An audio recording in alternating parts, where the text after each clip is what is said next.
After many requests, I am finally creating a proper video that goes through my Excel outlining method that I use for plotting out my novels. Now I've listed here all the reasons why I really like this method. I think it's particularly great for people who are reluctant plotters, for people who consider themselves pantsers but want better ways to organize and visualize their story. It's also particularly great for multi-POV stories. Now let's get started. So I like to use Google Sheets for this. You can use any spreadsheet software that you choose. I know it's in a spreadsheet, and I know writers typically aren't too fond of spreadsheets, but I promise that this is really useful and really simple. So I've gone ahead and done some basic formatting things. I like to outline my books based on Blake Snyder's Save the Cat method. That's a really popular screenwriting plotting method. If you're not familiar with it, I'm not going to go through all the details of what these beats and headings are in this tutorial, but I do recommend Googling it. There's a lot of information out there. But what you should know is that Blake Snyder's method is a 3-act method that has all these beats in the story. And I've gone ahead and formatted it to kind of look like what the method does. If you have a different method that you prefer, maybe a 5-act method or something else, you are more than welcome to adapt this method to fit whatever suits you. So in order to get started, there still is some extra formatting stuff that I'm going to walk you through because it gets tricky and it is ultimately really helpful. So we're going to highlight a bunch of cells. We're going to go into Format, Text Wrapping, and I do have it already set to wrap, but we want it set to wrap. And what this means is that if you type in a bunch of text into a cell, that the cell will grow to accommodate the text rather than cutting the text off. Next, we're going to go into Format. We're going to go all the way down to Conditional Formatting, and this sidebar will pop up. Let's add a rule. We'll do Format Cells If, and we'll set it to Text Contains.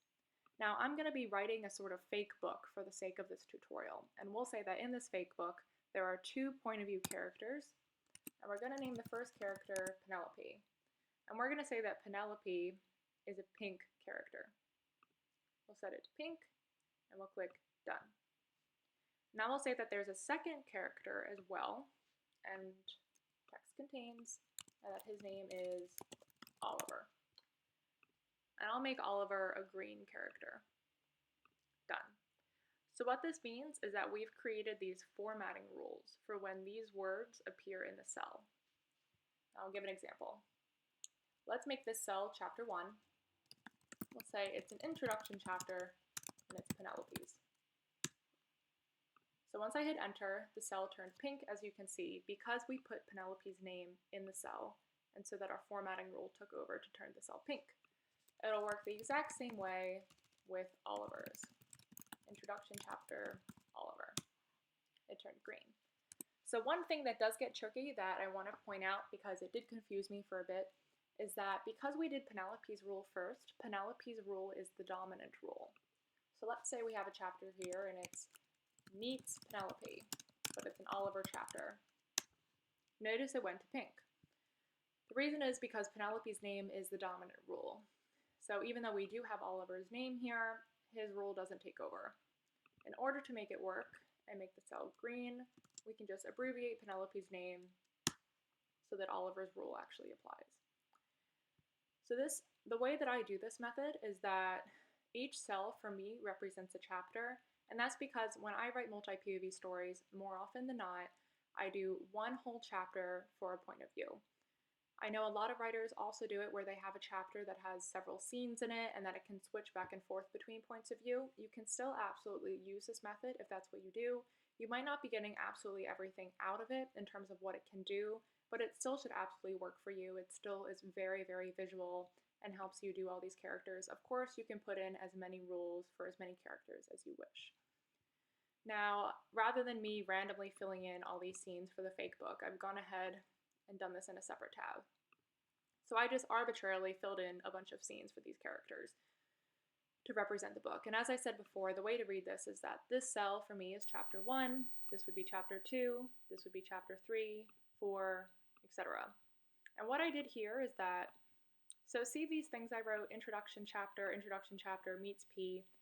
Those are pretty darn minimalist as far as plotting goes. Not a lot of detail. If you're the type of person that does like a lot of detail in their outline, I would recommend either two different things. The first is that you can use this first to just visualize the most basic macro structure of your story, and then later go into a Microsoft Word document to kind of complement it and put in all that detail that you wish.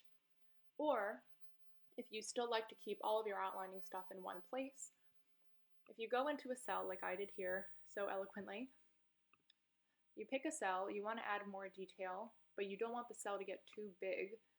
You go down to Insert, you click Comment, and you can write whatever you wish.